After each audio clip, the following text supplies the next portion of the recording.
안녕하십니까? 복된 안식일입니다.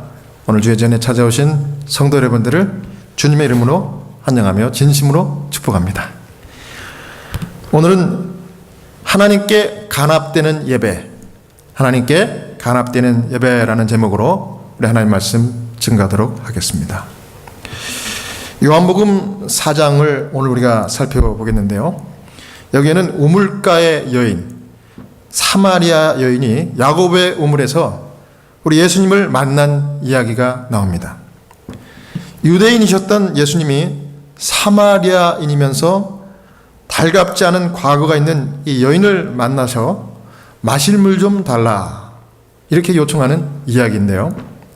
이 4장 전체를 통하여 보면은 이 요한복음 4장에서 예수님은 여인과 개인적인 대화를 하시면서 하나님께 간합되는 진짜 예배가 어떠한 것인지 그 예배의 본질을 말씀해 주고 계십니다. 그래서 오늘 저는 하나님께 간합되는 예배의 조건 두 가지를 이 말씀에서 요약을 했습니다. 두 가지인데요. 첫 번째는 우리가 하나님께 간합되는 예배를 드리기 위해서는 예수님께 나와야 된다 하는 사실입니다. 그리고 두 번째는 성령으로 거듭나야 하나님께 간합되는 예배를 드릴 수 있다. 차례대로 살펴보겠습니다. 첫 번째, 예수님께 나와야 하나님께 간합되는 예배를 드릴 수 있습니다. 요한복음 4장 6절 7절입니다. 거기 또 야곱의 우물이 있더라. 예수께서 행로에 권하여 우물 곁에 그대로 앉으시니 때가 제 6시쯤 되었더라. 사마리아 여자 하나가 물을 길러 왔음에 예수께서 물을 좀 달라 하시니. 예배는 인간의 목마름과 하나님의 은혜가 만나는 거룩한 사건입니다. 나라와 나라 사이에도 최고 지도자, 정상들이 만나는 것을 서밋이라고 그러죠. 정상회담. 근데 정상회담이 이루어지면은 대개 이 새로운 역사가 이루어집니다. 또 하물며 인간이 온 우주의 주인이신 우주의 최고 정상이신 우리 하나님을 만나는 이 예배라고 하는 것은 정말 위대한 역사가 시작되는 사건입니다. 죄인과 하나님이 만나는 것, 이게 예배요. 이게 정말 인간이, 죄인이 할 수 있는 최고의 일이 예배인 것입니다. 여러분, 정상회담의 결과는 뭐 여러 가지가 있겠지만 이 수교가 있겠죠. 그 다음에 뭐 경제협력도 있을 수가 있고 군사협력, 이와 같은 것들이 있지만은 예배의 결과가 무엇일까요? 예배의 결과는 이것과 좋게 비교될 수 없는 구원과 영생이라는 결과를 우리에게 가져다 줍니다. 여기 예수님께서 수가성 야곱 우물에서 쉬시기 위하여 앉으셨을 때 그분은 이 당신의 이 전도가 이 열매를 내지 못했던 유다 지방에서 돌아오시던 길이었어요. 예수님께서는 제사장들과 랍비들에게 거절당했죠. 종교 지도자들에게 거절당한 겁니다. 여러분, 종교 지도자가 종교 지도자들에게 거절당하는 일이 굉장히 마음에 상처가 됩니다. 여러분, 그거 아십니까? 근데 성경에 이 요한복음 4장에 예수님께서 그런 심정이었어요. 예수님은 영적인 최고의 지도자, 이 온 우주의 정상으로 이 땅에 오셨는데 정말 그 종교 지도자들이 앞서서 시기 질투하고 거절합니다. 예수님 인간으로 오셨기 때문에 마음의 상처가 컸어요. 근데 거기다가 심지어 사랑하는 제자들까지도 당신의 거룩한 신분을 깨닫지 못하는 정말 답답한 그런 상황이 예수님의 심정이었어요. 왜냐하면 제자들이 보니까 예수님이 능력 있는 말씀을 전하고 정말 위대한 사역을 하심에도 불구하고 종교 지도자들이 거절하는 거예요. 그러니까 의심이 생기는 겁니다. 얼마나 예수님의 마음이 아팠겠습니까? 그래서 우리 예수님은 기진하고 피곤하셨다. 그러니까 육체가 단순히 피곤한 게 아니라 영적으로 피곤한 것이 겹친 거예요. 굉장히 피곤했고 그 다음에 그때 낮에 12시쯤 됐어요. 여기 유대인 시간으로는 6시가 오늘날 12시입니다. 중동 이 팔레스타인 지방이 12시면은 얼마나 더울까요? 돌아다닐 수가 없이 더울 겁니다. 그래서 목마르고 피곤하고 기진하셨는데, 이렇게 기진하고 피곤하심에도 불구하고 우물가에 나온 한 여자, 그나마 이스라엘 사람도 아니고 사마리아 사람이죠. 그 다음에 공공연한 죄 가운데 살고 있었던 이 여자가 우물가에 앉으신 예수님께 가까이 나왔을 때 이 여인에게 말씀하실 기회를 놓치지 않으셨습니다. 예. 그래서 이 뜨거운 태양이 내리쬐는 이 정오에 한 사마리아 여인이 다가와서 예수님 그 우물가에 앉아 계셨지만은 앉아 계신 것을 알지 못한 듯, 아니 알아도 못 본 척 그저 물 항아리에 우물물을 떠서 가득 채웠습니다. 그리고 그 여인이 돌아서서 이제 막 가려고 할 때 예수님께서 불렀습니다. 잠깐, 나에게 물 한 모금 줄 수 있느냐? 이렇게 물었어요. 여러분, 예수님이 유대인이 아니었으면 당시 동방 사람들의 이 즐겨하는 물 한 모금 대접은요, 흔한 접대였어요. 그리고 심지어 이 아랍 사람들은요, 중동에서 매우 신성한 의무 중에 하나로 이 물 대접하는 겁니다. 우리는 물이 흔하니까 그렇게 물 한 잔이 얼마나 귀한지 모르잖아요. 하지만 이 아랍, 이 중동에서는 물 한 바가지와 이 석유 한 바가지, 요거를 놓고 선택하라 그러면 뭘 선택할까요? 물을 선택한답니다. 열이면 열, 백이면 백. 물이 귀하니까. 그래서 손님들에게 물 한 모금 대접하는 것이 이 거룩한 신성한 의무로 생각하고 자원해서, 그래서 어떤 사람들은 일부러 그 시간에 그 우물가에 나가서 누가 낯선 분이 오지 않나 이렇게 살펴보고 있다가 그 신성한 의무를 하는 사람들이 있었다고 그래요. 그런데 문제는 뭐냐면 이 낯선 분 예수님이 누구였어요? 이방 사람이 아니라 유대인이었다는 게 문제였어요. 어떻게 유대인인 줄 알았을까요? 사마리아 이 여자가 유대 액센트, 말투를 듣고 단번에 알아버렸습니다. 그 예수님의 유대 액센트. 그래서 9절에 이렇게 얘기하는 겁니다. 사마리아 여자 가로되 당신은 유대인으로서 어찌하여 사마리아 여자 나에게 물 달라 하나이까? 이는 유대인이 사마리아인과 상종치 아니함이로라. 물 줬어요, 안 줬어요? 물 드리지 않았습니다. 그랬더니 10절에 우리 예수님이 이렇게 대답합니다.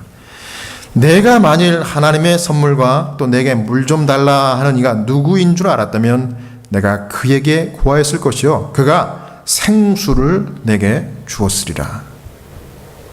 사랑하는 여러분이, 예배라고 하는 것은 가까이 계신 예수님께서 부르실 때 그 부르심에 죄인인 우리가 응하는 것이 예배입니다.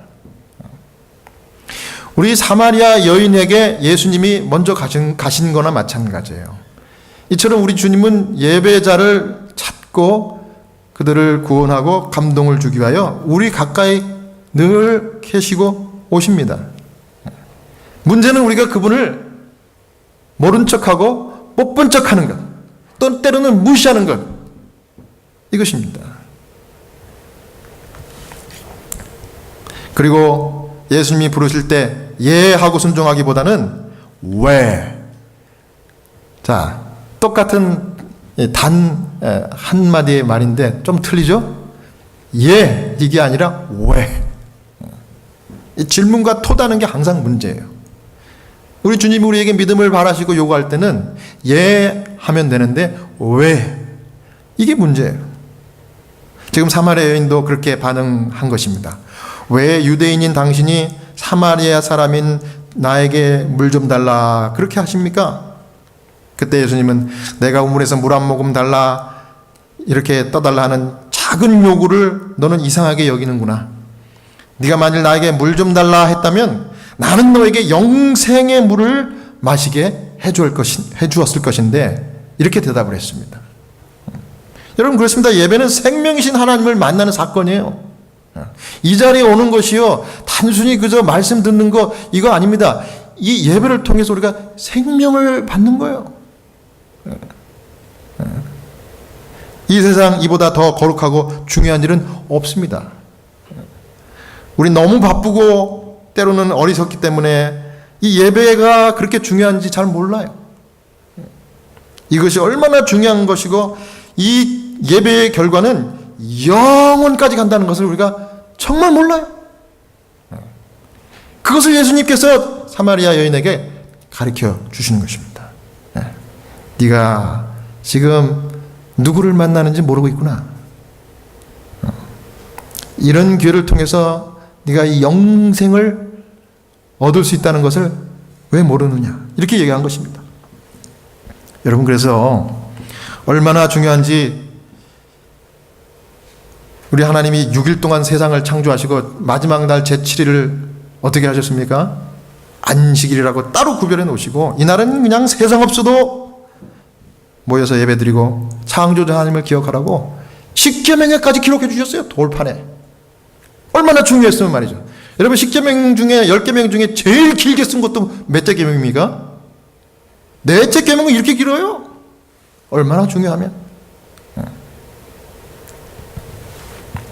여러분, 그래서 안식일은요, 세상 없어도 꼭 하나님 만나기 위하여 예배드리기 위하여 성전에 찾아오시는 여러분 되시기 바랍니다. 아파서 죽겠어도 오늘 여러분들 중에 몇 분이 그렇게 하신 것처럼 참 저는 우리 찬양교 성도들 믿음 진짜 좋아. 내가 생각해도 이렇게 대단하고 참 기분이 이렇게 참 좋은데 하나님은 얼마나 좋으시겠어요. 하나님께서요, 그런 믿음을 보시면요, 여기 뒤에 제가 소개하겠지만 예수님이 배가 고파도 내 양식은 이러면서 영혼들이 돌아오는 걸 보는 거다, 이렇게 얘기하셨어요. 배가 안 고프다. 그 정도예요, 그 정도.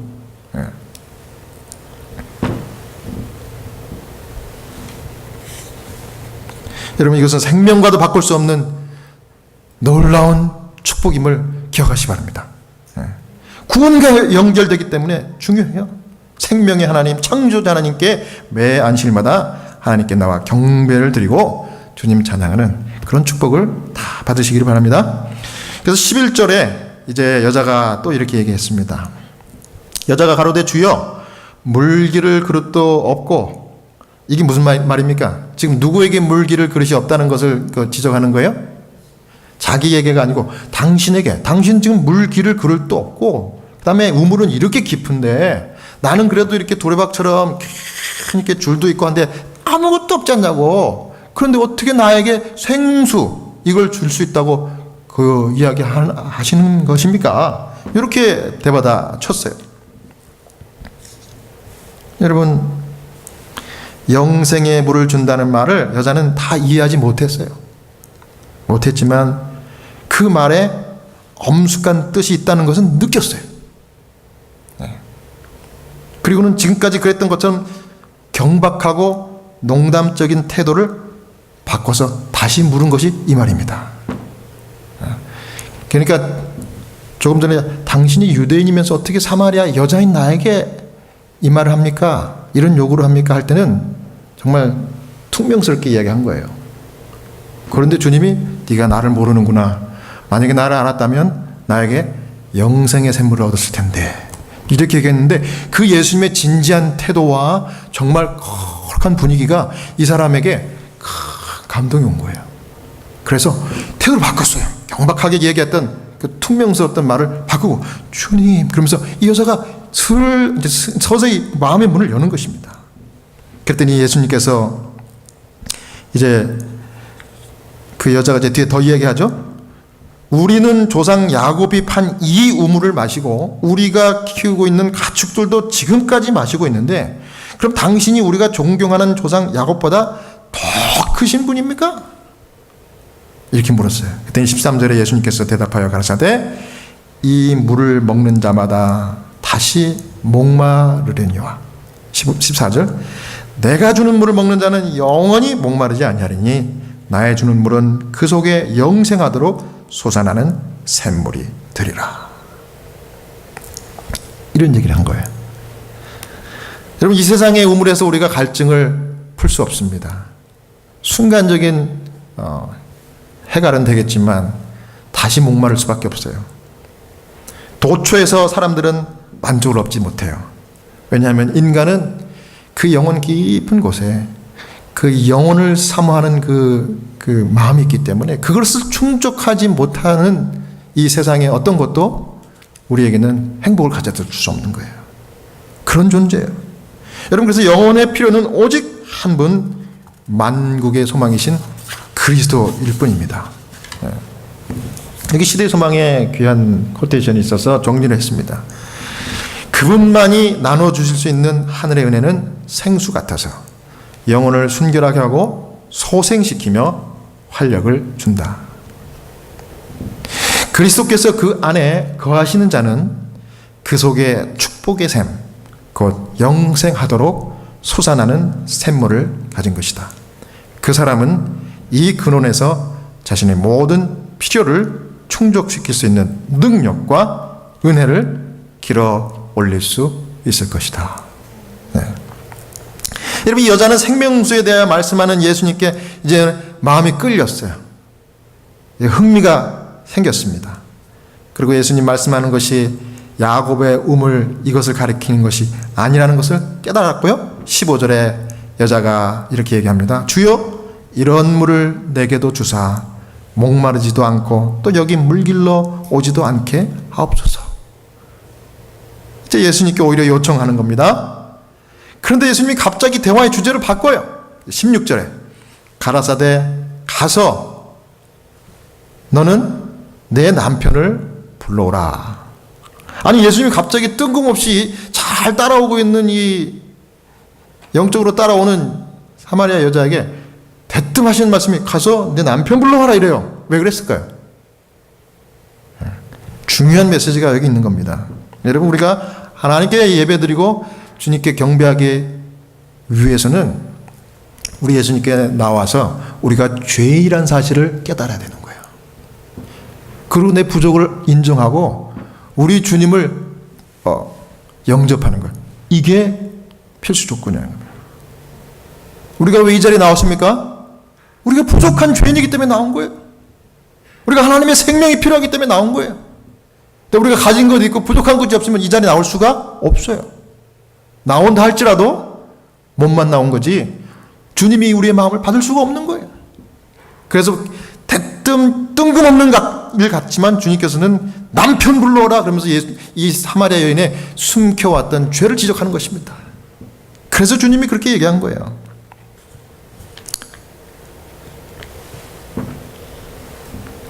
그렇습니다. 예배는 죄인인 우리가 하나님 앞에 나와 죄 깨닫고 구주의 필요성을 가르쳐주는 것이 예배입니다. 그랬더니 여자가 17절에 뭐라고 대답합니까? 여자가 대답하여 가로되 나는 남편이 없나이다. 왜 이렇게 대답했을까요? 곤란한 질문을 갑자기 불쑥 예수님이 끄집어내니까 이 질문을 막으려고 남편 없다고 말한 거예요. 그랬지만 그게 또 사실이었어요. 그래서 예수님이 그래요. 네가 남편이 없다 하는 말이 옳도다. 18절 네가 남편 5이 있었으니 지금 있는 자는 내 남편이 아니니 네 말이 참되도다. 이렇게 말씀했습니다. 여러분, 우리는 자꾸 내 죄를 감추려고 덮으려고 그래요. 그렇게 하지만 우리 하나님은 우리가 정결한 하늘 백성 되기 전에 죄를 고백하고 주님을 영접하라고 말씀합니다. 여러분, 우리가 이 여인처럼 우리 마음속에 혹 마음으로 짓는 죄까지 포함해서 우리가 감추려고 하는 죄가 있습니까? 이 시간에 주님께서 이 자리에 임재하시고 계심을 믿고 정말 그 죄를 다 고백하는 여러분 되시기 바랍니다. 그래서 듣고 있던 여자가 전율했어요. 전율. 정말 벌벌벌 떨었어요. 도대체 이 사람 누군가 말이죠. 신비한 손길이 자기가 살아온 역사의 페이지를 넘기면서 그 여자가 영원히 숨겨두기를 바랬던 사실이 눈앞에 펼쳐졌기 때문에 두려워 떨었습니다. 그런데 여자 마음속에 영혼과 장차 자신의 숨겨진 비밀이 드러날 심판이 이렇게 교차되면서 양심이 일깨워졌습니다. 여러분, 예배를 잘 드리면 이와 같이 우리가 죄를 고백하게 되고 우리의 양심이 무뎌졌던 양심이 살아나는 것입니다. 그럴 때 진짜 예배가 이루어지는 거예요. 그래서 19절에 이렇게 말할 수밖에 없었습니다. 여자가 가로되 주여 내가 보니 당신은 선지자로서이다. 부인할 수 없었지만 반갑지 않은 자기의 죄 문제에 대한 설명을 피하려고 존경심을 표시하면서 화제를 슬쩍 돌려가지고 이제 20절에 예수님도 화제를 돌렸지만 자기도 화제를 돌려요. 예수님은 이제 이 여인을 구원하기 위해서 자꾸 이제 본질적인 말로 화제를 착착 돌리는데 반면에 이 사마리아 여인은 그거를 이렇게 밀어내려고 그래요. 자꾸. 마음이 아프고 고통스러우니까. 그래가지고 화제를 다른 데로 돌리는 겁니다. 그래서 이렇게 얘기했습니다. 우리 조상들은 이 산에서 예배하였는데 당신의 말은 예배할 곳이 예루살렘에 있다 하더이다. 21절 여자여 내 말을 믿으라. 이 산에서도 말고 예루살렘에서도 말고 너희가 아버지께 예배할 때가 이르리라. 너희는 알지 못하는 것을 예배하고 우리는 아는 것을 예배하노니 이는 구원이 유대인에게서 남이니라. 여러분 지금 예수님께서는 여자가 자기의 원하는 대로 화제를 이끌고 가는 것을 참을성 있게 허용하시면서 여인의 마음속에 진리를 전해줄 기회를 살피고 계시면서 이렇게 대답한 겁니다. 지금 당시 사마리아인과 유대인들 사이에 예배 장소로 막 싸우고 이런 때예요. 예루살렘이 진짜 예배 장소다. 아니다. 여기 그리심산이 진짜 예배다. 이러면서 막 싸우던 때예요. 그러나 예수님이 유대 사람들에게 진리를 주시고 예수님이 이 유대 혈통을 통해서 메시아로 나시고 이런 것들을 인정하면서 결국은 주님께서 말씀하기를 예배 장소가 아니라 신령과 진정으로 예배를 드리는 것이 그게 참 예배다 하면서 이제 대화를 또다시 본질로 끌고 가시는 것입니다. 여러분 그래서 죄인이 하나님께 그대로 나와서 죄를 깨닫고 구주를 만나는 곳이 거룩한 장소예요. 어떤 건물이 아닌 것입니다. 성도들이 모인 그런 필요성을 느끼는 분들, 그런 연약한 믿음, 이걸 가지고 그대로 나온 사람들의 무리가 교회요 예배인 것입니다. 그러므로 사랑하는 여러분, 오늘부터 단순한 믿음, 주님께 내가 죄인입니다 하는 그 고백하는 그런 믿음을 우리 모두가 갖고 주님께 경배하는 여러분 되시기를 간절히 바랍니다. 그 다음에 이제 두 번째로 하나님께 간합되는 예배 필수 조건은 성령으로 거듭나야 주님이 받으셔요. 굉장히 중요한 포인트입니다, 여러분. 요한복음 4장 23절입니다. 아버지께 참으로 예배하는 자들은 신령과 진정으로 예배할 때가 오나니 곧 이때라. 아버지께서는 이렇게 자기에게 예배하는 자들을 찾으시느니라. 하나님께 간합될 수 있는 예배 필수 조건 두 번째는 우리가 성령으로 거듭날 때 가능한 것입니다. 우리 예수님께서 니고데모에게 사람이 거듭나지 아니하면 하나님 나라를 볼 수 없느니라. 요한복음 3장 3절에 말씀하시는 것처럼 똑같은 진리를 지금 사마리아의 여인에게도 선포하고 계신 겁니다. 똑같은 진리예요. 거룩한 산이나 성전을 찾아감으로 사람들이 하나님과 교통하게 되는 것이 아니라 우리가 성령으로 거듭나야 비로소 하나님께 참된 경배, 간합될 수 있는 예배를 드릴 수 있다는 사실을 예수님이 지금 강조하고 계신 거예요. 니고데모에게 네가 거듭나야 된다. 그래야 구원받고 하늘에 간다. 똑같은 겁니다. 우리 죄인의 모습은요, 계속적으로 우리 성령님 마음 가운데 모시는 삶 살아 주님을 따라갈 수 있는 거예요. 예배에도 그게 필수예요, 필수. 하나님께로부터 나오는 참 종교라고 하는 것은 하나님께로 인도하는 종교가 되어야 돼요. 즉 우리가 하나님께 올바로 섬기고 예배를 드리기 위해서 성령으로 거듭난 종교, 그런 믿음, 이게 필수라는 것입니다. 시대의 소망 153페이지에 우리는 그분을 올바로 섬기기 위하여 성령으로 거듭나야 한다. 여러분 기억하십시오. 우리가 그분을 올바로 섬기기 위하여 성령으로 거듭나야 합니다. 이것이 마음을 정결하게 하고 정신을 새롭게 하여 우리에게 하나님을 알고 사랑하는 능력을 주실 것이다. 그런데 이 능력은 새로운 능력이다, 이렇게 얘기합니다. 하나님을 알고 살아가는 새로운 능력을 줄 것이다. 사랑하는 여러분, 이 새로운 능력을 오늘 이 자리에 참석하시고 또 이 말씀을 듣는 여러분들의 능력이 되시기를 간절히 바랍니다. 새로운 능력 받아야 돼. 성령을 통해서. 이것은 우리로 하나님의 모든 요구에 즐거이 순종하게 만들 것이다. 이것이 참된 경배이다. 기억하십시오.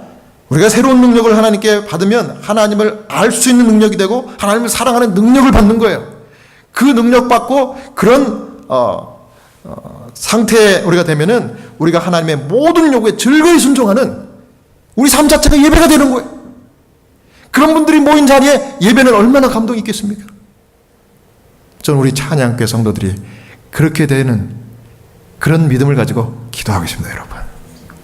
이 교회가 추구하는 거예요. 그것은 성령께서 역사하시는 열매이다. 뭐라고요? 성령께서 역사하시는 열매가 예배예요, 예배. 모든 신실한 기도는 성령에 의해 작성되며, 여러분 그렇게 되면 기도도 성령이 우리에게 가르쳐줘. 기도 우리가 마땅히 빌 바를 성령이 인도해 주셔요. 이러한 기도는 하나님께 간합받을 수 있다. 아멘. 놀라운 것입니다. 성령, 여러분 성령을 명상하고 성령을 받기 위하여 하나님께 기도해야 돼요. 예배드리기 위하여 하나님께 나와야 할 일은 기도. 성령의 역사가 우리 안에 나타나고 우리 모인 무리 가운데 함께 하도록 간절히 마음을 모아 기도하는 저와 여러분이 되시기를 간절히 바랍니다. 또 시대소망 154페이지에 하나님께서 기도하는 그 영혼에게 자기 자신을 계시하실 것이다. 하나님께서 이러한 경배자들을 찾고 계신다. 하나님께서는 그들을 받아들여 당신의 아들과 딸로 삼으시기 위하여 기다리고 계신다. 그래서 그 피곤한데도 불구하고 심신이 괴로운데도 불구하고 예수님이 그 뜨거운 대낮에 그 사마리아 여인을 만나기 위하여 그 야곱의 우물에 가서 앉아 계셨던 거예요. 몇 사람을 만나기 위해서? 한 여인을 만나기 위해서. 저는 여기서 교회론을 배웠어요. 교회론. 야, 한 영혼의 가치를 이렇게 귀하게 여기시는 분이 우리 주님이셨구나. 저는 요즘 한 영혼의 얼마나 귀한 가치, 한 영혼의 귀한 가치를 날마다 배우고 있어요. 제가 뭐 설명 안 돼도 되겠죠?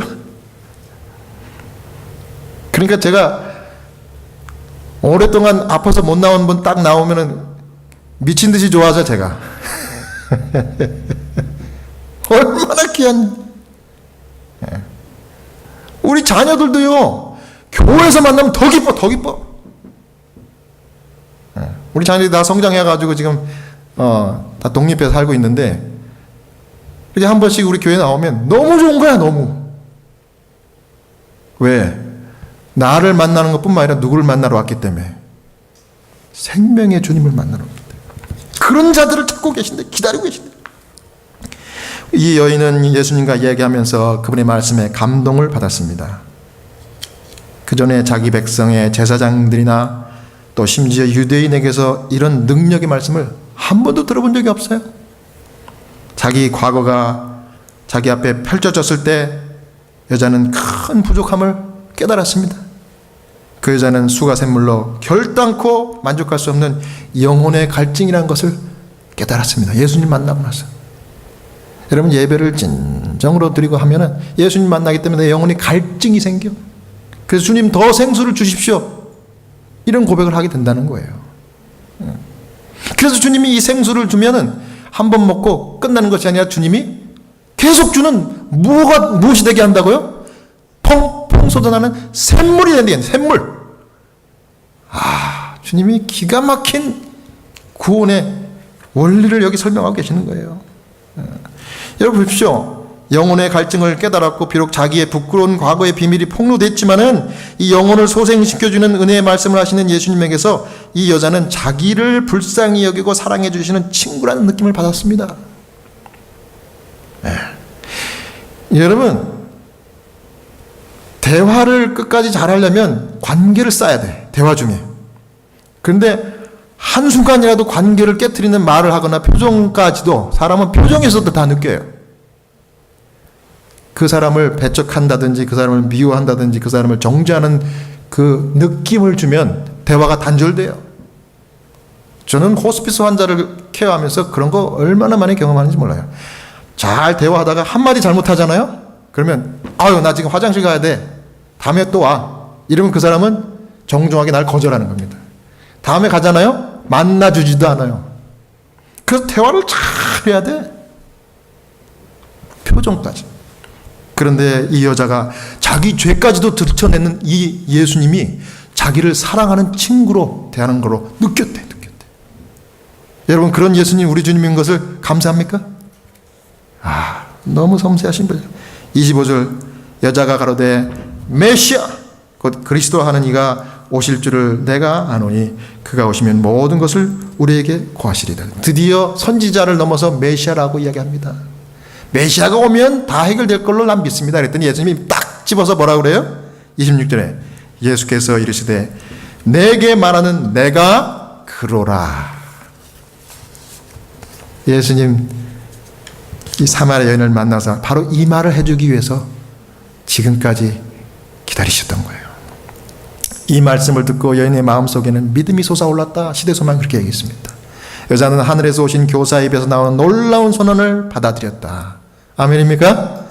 예배는 믿음으로 구주를 영접하고 받아들이는 것입니다.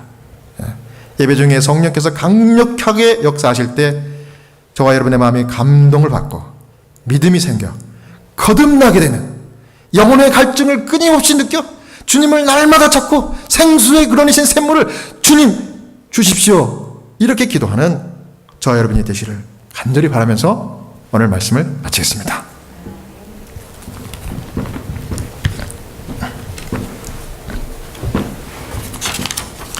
이제 우리 함께 일어나셔서 400